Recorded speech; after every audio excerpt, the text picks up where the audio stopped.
Dobar dan svima. Prvo, uz zahvalnost što ste došli danas ovde. Mislim da govorimo o vrlo važnoj temi, to je bezbednost i zdravlje na radu, pravo i dužnost svakog poslodavca, pravo i dužnost svakog zaposlenog je jednog da omogući, a drugome da ima pravo na bezbedan i zdrav rad. I svakako više puta smo govorili o tome i važnosti inspekcije rada u celom tom ciklusu i procesu, a takođe i važnost samog zakona i primene tog zakona. Pokazalo se da u nekom ranijem periodu sve ono što je radilo inspektorat rada i tekako davalo rezultate, jer na neki način sama prisutnost njihova i njihovo angažovanje, njihova ozbiljnost u tome da se Zakon o bezbednosti i zdravlju na radu primeni na najbolji mogući način je napravilo jedan suštinski pomak.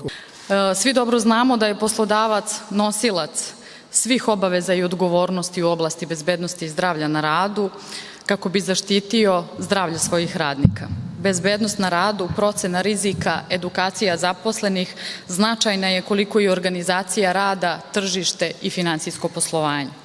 Bezbednost i zdravlje na radu mora predstavljati svakodnevnu brigu poslodavca, a ne samo kada se desi neka incidentna situacija, jer jedino zdrav i bezbedan radnik može dati najbolje rezultate u radu. Težimo da kroz primjenu propisa i inspekcijske nadzore dostignemo najviši nivo zdravstvene i psihofizičke zaštite radnika. U tom smislu, uslovi rada, sredstva i organizacija rada moraju biti prilagođeni potrebama radnika, a istovremeno radnici takođe imaju značajnu ulogu u sistemu bezbednosti i zdravlja na radu. Oni su dužni da sve one mere koje poslodavac obezbedi, da ih sve i poštuju.